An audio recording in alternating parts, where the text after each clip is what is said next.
est-ce que vous aimeriez vivre une reconversion professionnelle? Est-ce que pour vous, le modèle traditionnel d'enseigner le yoga avec 15 cours par semaine ne vous intéresse pas, mais par contre, d'enseigner le yoga dans toute sa diversité, en ligne, en présentiel, avec différentes populations, c'est quelque chose qui vous intéresse? Et si oui, je pense que vous allez adorer l'interview aujourd'hui avec Jenny Leclerc, qui est prof de yoga et qui enseigne à de très, très différentes populations, très diversifiées. Bienvenue, Jenny. Merci Maryse. Jenny, tu es en Normandie, près de Évreux, et toi, t'enseignes le yoga en présentiel. T'enseignes donc 8 cours par semaine sur 3 jours. T'as aussi un programme en ligne sur 1 an pour accompagner les femmes.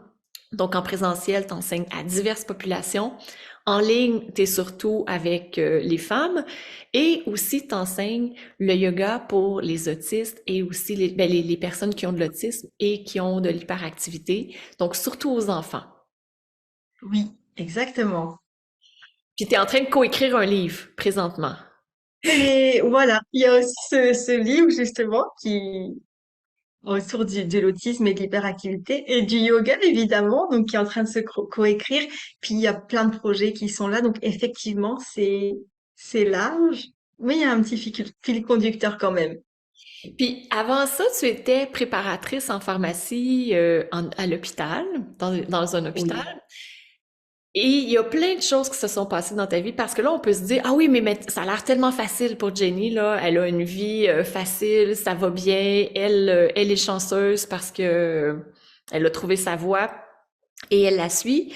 Mais le chemin a quand même été, disons-le, difficile, hein?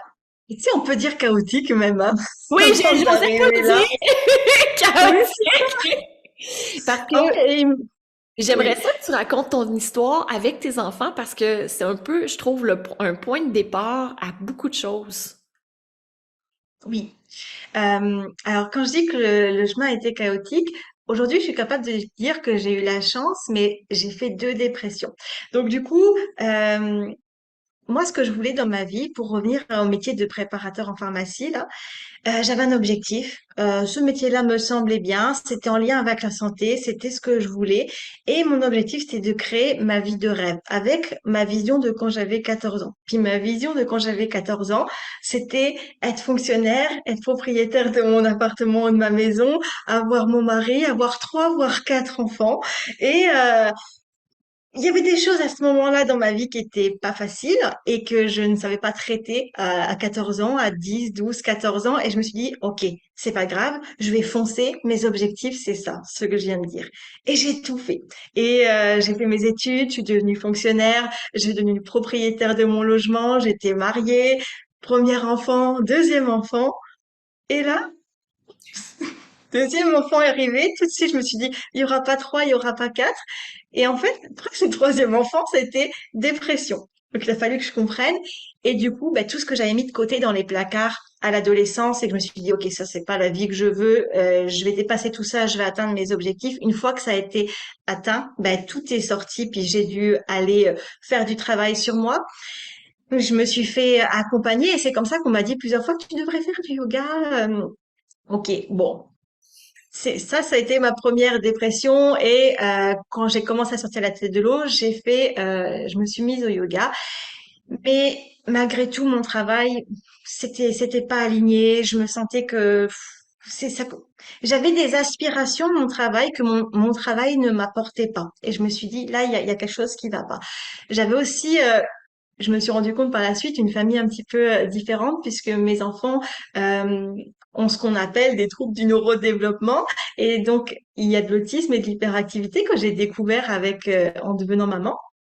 Donc tout ça a fait que entre moi, mon travail qui n'était pas aligné, des enfants avec des besoins particuliers et une première dépression que j'ai dû traverser, ça nécessitait dans ma vie là de revoir plein de choses en fait. Et je me suis dit bon bah j'avais cette envie de reconversion, j'avais fait des bilans de compétences, on a ça en France, on fait des bilans pour voir quel métier pourrait mieux nous correspondre, mais j'avais aussi cette contrainte de me dire en fait il y avait 2 métiers. Il y avait soit prof de yoga, soit reprendre les études pour être sage-femme. Ok, mais sage-femme, il fallait faire et refaire médecine, il fallait. Et puis j'avais mes deux enfants, et puis entre les deux, mon cœur balançait. Mais techniquement, avec deux enfants, les crédits de la maison, enfin, et, et puis l'appel du yoga aussi. Je me suis lancée dans cette formation de yoga. C'était avant Covid. Et on était déjà en ligne et il y avait cette possibilité d'être formé en même temps qu'on travaillait, en même temps qu'on avait les enfants, parce que c'était très modulable. J'avais pas besoin de laisser mes enfants, ma famille et de partir ailleurs. Je faisais ma formation chez moi. Donc du coup, c'est comme ça en fait que je suis arrivée pendant cette formation. Et il se trouve que j'ai fait une deuxième dépression pendant la formation. Donc c'est pas du tout que le yoga m'a mis en dépression, mais c'est que j'avais eu beau entre deux changer de poste, changer d'endroit de travail et que c'était plus confortable. Ben en fait, il y a un moment quand on n'est pas aligné, ben le corps, il l'envoie. Et moi, l'expérience que j'ai pu faire de la dépression, c'est qu'il y a deux raisons au moins d'être en dépression. Il y a le fait d'avoir les blessures du passé et de ne pas avoir pacifié son passé. Et la deuxième, c'est de ne pas être aligné dans son travail, de ne pas faire sa mission en fait, de ne pas être à la bonne place, de ne pas avoir C'était trouvé sa place. intéressant parce que moi, j'ai fait une dépression, puis c'était exactement pour la même chose aussi. Donc, Mhm. la même chose, de pas être à la bonne place, de pas être aligné avec ma mission de vie. Et j'ai failli refaire une dépression quelques années plus tard pour la même raison, parce que là, j'étais retournée comme fonctionnaire. Même chose que toi, j'étais retournée travailler comme fonctionnaire. Puis j'avais beau être moi-même, mais tu sais, mes meilleures heures de ma journée, je les passais dans un système informatique au lieu de les passer avec des gens, à aider des gens à se transformer. Donc, je comprends tellement là, ce que tu pouvais vivre à ce moment-là. C'était pas aligné avec ce que ton âme voulait.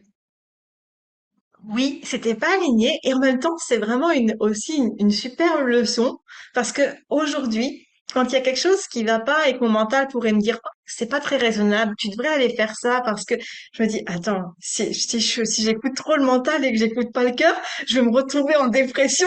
Tant pis, je vais suivre mon cœur, même si des fois c'est inconfortable et qu'on sait pas ce qui va se passer. Non, on veut pas retourner en dépression. C'est s'empêcher de quelque chose. Donc du coup, c'est bon, c'est comme ça que je suis arrivée dans la formation. Et en fait, j'ai été certifiée prof de yoga et là, j'en pouvais plus, mon corps en pouvait plus de cette deuxième dépression dont j'étais dans le déni. Je suis allée voir le médecin et même le psychiatre et me dit, vous avez quel âge? Oh, vous avez tel et tel symptôme. Il me dit, bah, c'est une dépression. Je fais, ah bon. Mais dans ma tête, j'ai pas d'impression. J'avais beaucoup maigri, j'avais des problèmes de santé. J'étais fatiguée, mais je me sentais pas à vouloir rester au lit et voir la vie tout en noir. C'était pas une forme de dépression comme ça.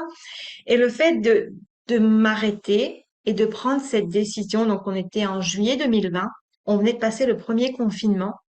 Et en fait, je suis allée voir mon employeur en disant, eh, je peux plus, je suis en arrêt et je vous le dis, je peux plus revenir, je veux faire une rupture, je peux plus revenir. Et il me dit, attendez, on va trouver des solutions. Qu'est-ce qui va pas? Qu'est-ce qu'on peut faire pour vous aider? Comment on peut vous changer de service? Je peux plus. Je suis arrivée au bout, je peux plus. Et donc j'ai fait ce pas dans le vide en fait, donc de m'arrêter, de dire au revoir. Fonctionnaire, Est-ce que moi c'est mon grand tu avais des peurs? Euh, j'ai- à ce moment-là, j'étais tellement dans le il faut que je sorte de ça que dans la décision, il n'y avait pas la peur. Par contre, une fois que tout a été signé, j'ai passé des soirées quand même sur mon fauteuil à me dire oh purée, qu'est-ce que j'ai fait? Et si je dois vendre ma maison? Et c'est là qu'est arrivé le deuxième confinement. Donc au moment où j'allais dire je vais ouvrir des cours de yoga, non, non, tu vas rester chez toi pendant un an encore, enfin un bon 6 mois.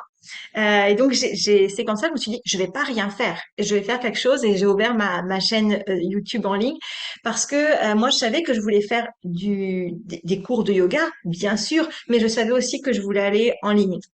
Donc je dis, bah je peux pas aller en présentiel pour le moment, Et, bah et le, j'ouvre en ligne.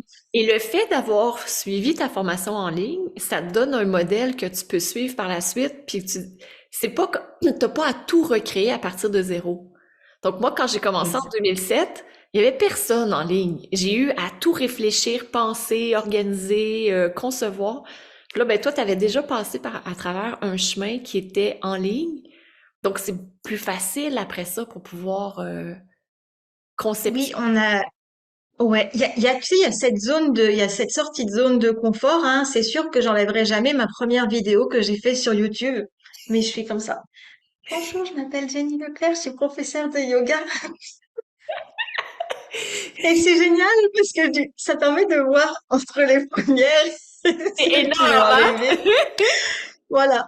Donc, oui, c'est plus facile parce qu'on sait comment on fait. C'est plus facile aussi parce qu'on sait qu'il y en a qui l'ont fait, ça fonctionne et on a des représentations et des modèles.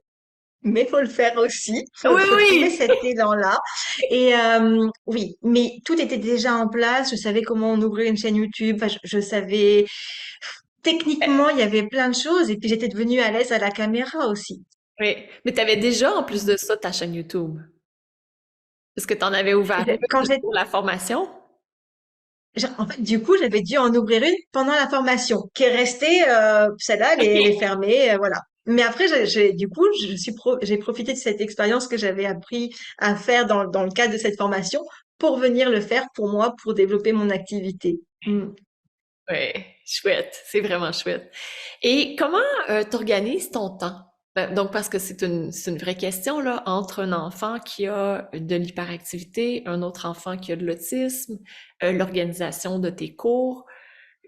Comment tu fais? Écoute, alors, comment je fais? Dernièrement, j'ai entendu un terme et je me suis dit, oh, ça c'est génial. J'ai entendu le terme entrepreneur minimaliste et je me suis dit, ça veut dire quoi entrepreneur minimaliste?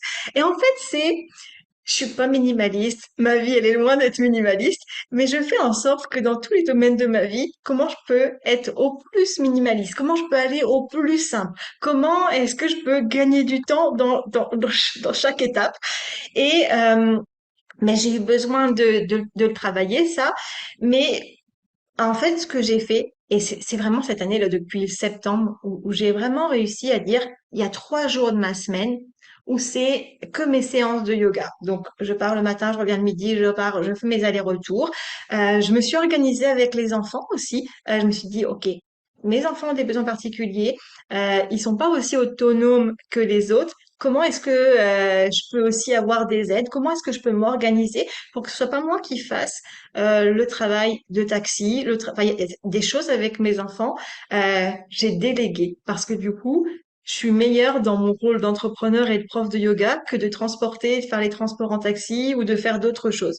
Donc du coup, c'est comment est-ce que je peux déléguer, faire en sorte d'avoir le minimum d'efforts à faire, enfin, pour aller à l'essentiel qui est d'enseigner ou d'accompagner ou de créer des nouveaux projets, mais être plus dans ma mission que dans le reste. Donc ça, je le fais dans tout.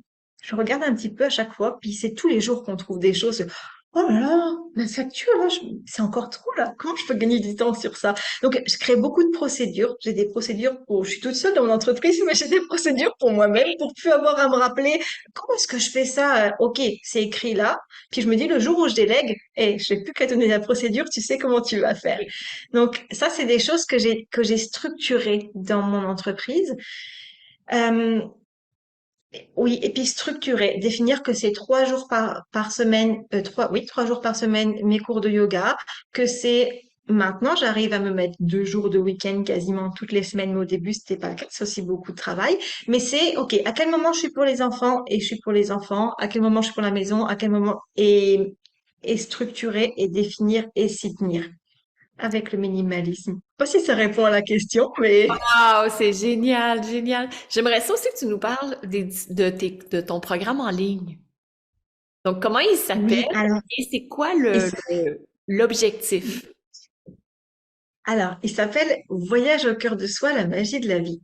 Alors, tu sais, en fait, ça veut dire voyage au cœur de soi, c'est revenir à l'intérieur de soi, voyager à travers chacun de nos chakras pour ensuite découvrir la magie de la vie. Je peux vous dire qu'avec la dépression, quand on m'aurait dit, c'est quand j'étais ma première dépression, la pensée principale qui me revenait, c'est oh, revenir dans le ventre de ma mère parce que ma mère enceinte, elle est tombée dans la neige et mes parents ont eu peur de perdre le bébé.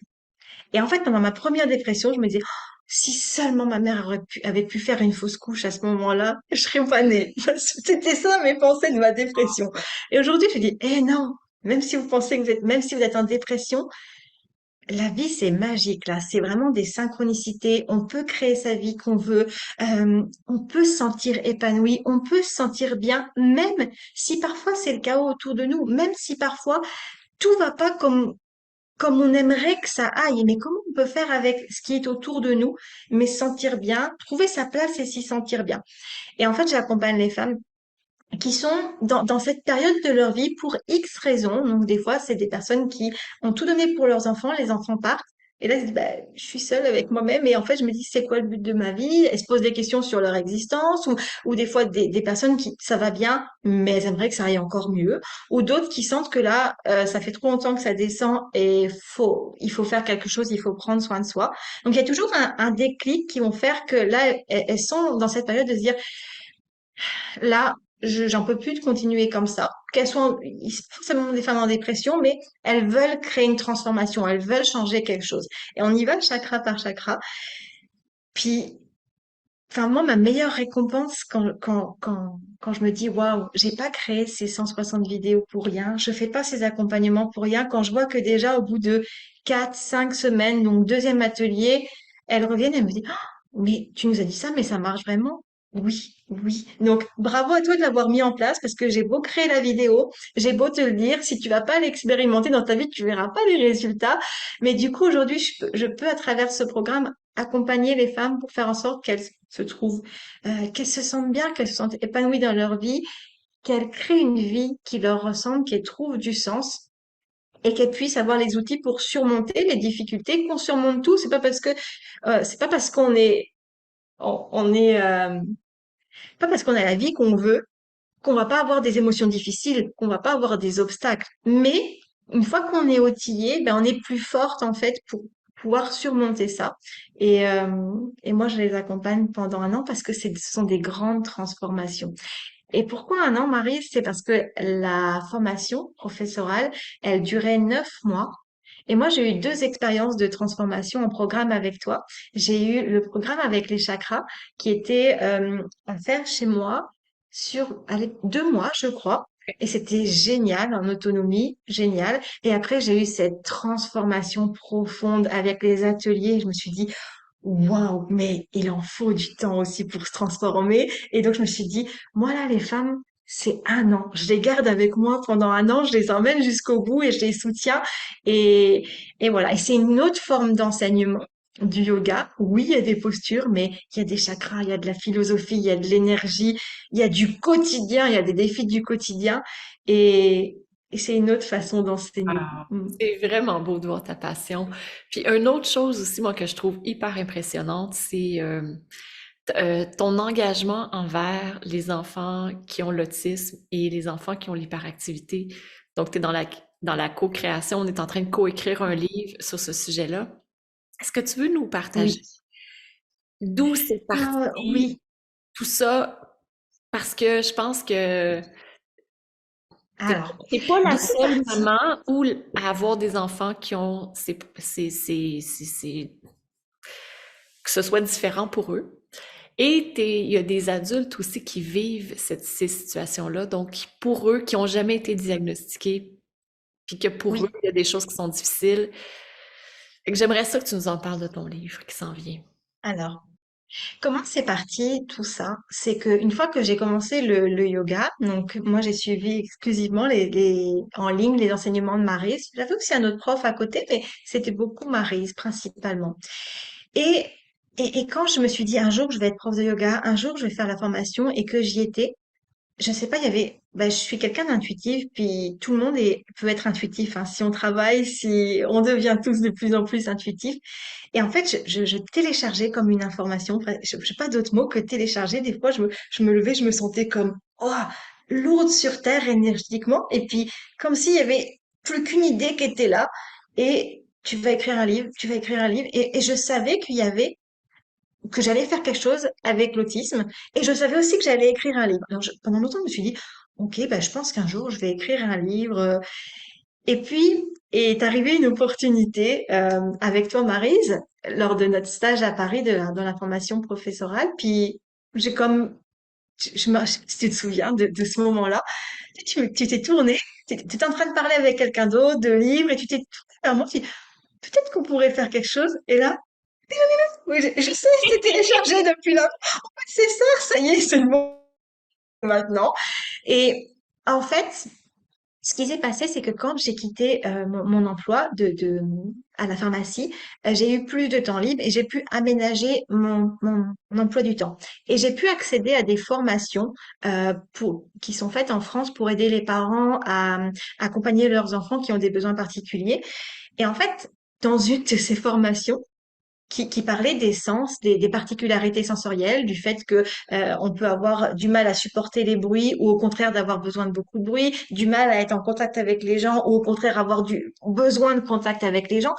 On y va avec les 8 sens et j'ai appris beaucoup de choses et je me suis dit, mais en fait, le yoga répond aux particularités sensorielles. Donc j'avais déjà fait une petite formation pour faire du yoga auprès des enfants parce que à l'époque, je ne comprenais pas pourquoi je n'arrivais pas à faire du yoga avec mes enfants. Et c'était une résistance. Et je me disais, mais ils vont pas vouloir faire, ils tiennent pas en place, ils m'écoutent pas. Et je me suis dit, non, je vais faire une formation qui était adaptée, le yoga pour les enfants à besoins particuliers déjà. Mais j'avais pas entendu qu'il y avait cette notion de sens, de particularité sensorielle. Et c'est vraiment quand j'ai été formée en théorie sur tout ce que ça représente que là, je me suis dit, waouh, avec le yoga, on peut répondre aux besoins sensoriels. Donc, il y a comprendre quelle posture va agir sur quel sens. Et puis, tu sais, il y a, OK, mais l'enfant qui est en face de moi, lui, moi, je le connais pas. Je sais même pas si parfois dans un groupe, je sais pas s'il y en a un qui a un autisme ou non, s'il y en a un qui va être hyperactif ou non. Et surtout, je connais pas sa carte d'identité sensorielle. Je ne sais pas quels vont être son besoin. C'est juste par l'observation, par le ressenti associé à ce que je connais, que je peux au fur et à mesure adapter mon cours et proposer des séances de yoga qui correspondent vraiment aux besoins des enfants. Si je peux donner un exemple, c'était le mois dernier, non, début du mois là. Il y a 3 semaines, j'étais dans un groupe. Ils étaient je sais plus si c'est 6 ou 8 enfants avec autisme, tous des petits garçons dans le groupe-là, mais ils avaient entre 5 et 10 ans. Puis il y a toujours des accompagnements, donc des accompagnants dans ce séjour parce que bah moi je veux bien faire le cours de yoga, mais s'il y en a un qui a un besoin, je peux pas lui donner l'exclusivité. Il faut que moi je suis là pour le groupe quoi.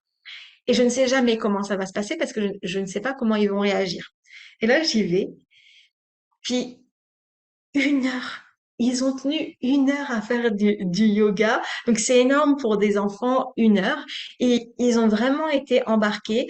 Euh, et on adapte le cours, mais on répond à leurs besoins sensoriels et ils peuvent vraiment en bénéficier, j'ai envie de dire, encore plus que les autres. Parce que du coup, quand on a un autisme ou une hyperactivité, notre jauge d'énergie va beaucoup plus vite descendre parce que toutes les choses autour de nous vont être plus difficiles enfin, pour les personnes avec autisme ou hyperactivité, ce qui fait que ça va descendre l'énergie et plus l'énergie descend, plus le stress augmente.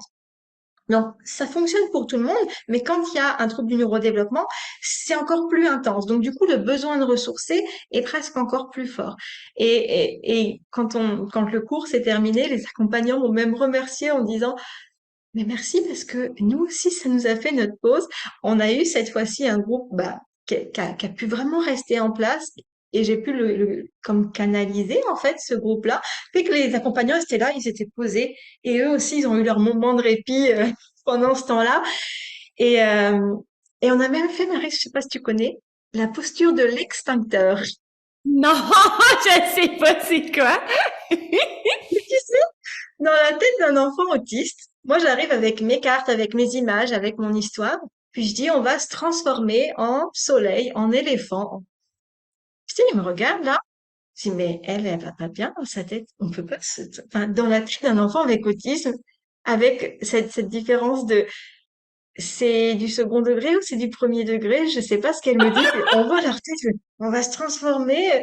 Ok, alors je les rassure, j'ai, hé, on est d'accord, c'est pour de faux, hein, mais on va faire comme si, je vais vous montrer des images. Donc, ok, je les rassure, on y va. Et il y en a un, il me dit, tu sais, je laisse toujours la parole. Et puis il y en a un, il me dit, tu connais une posture? Oui. En fait, il a vu que derrière moi, il y avait un extincteur. La posture de l'extincteur.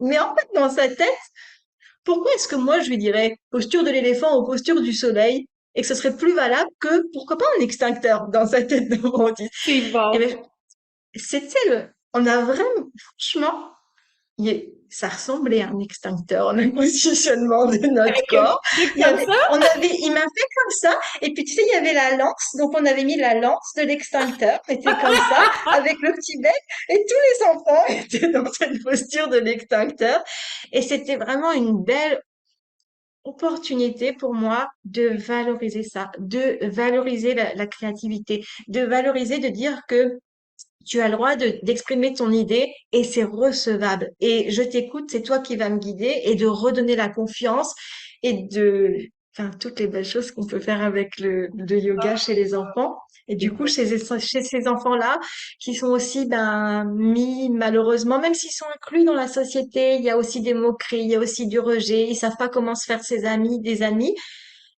Le fait d'être valorisé là, moi, c'est tout gagné pour moi quand j'ai des séances comme ça.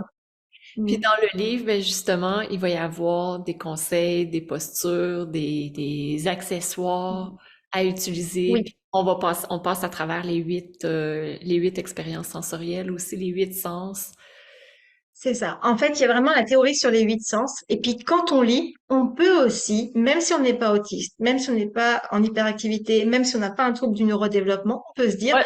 mais Moi, je moi me aussi, suis le bruit, reconnue, hein, dans beaucoup. Je me disais, oh, OK, ah, c'est moi aussi, vrai.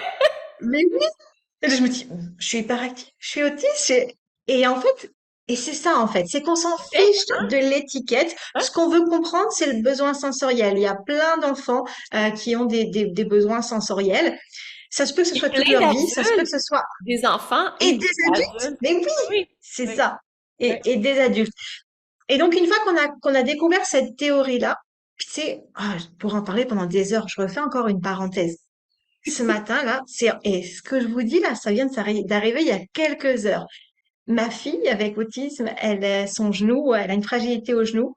La rotule est partie sur le côté, donc luxation, elle est tombée. Les pompiers sont venus la chercher à l'école pour l'emmener aux urgences. Donc, j'ai rejoint.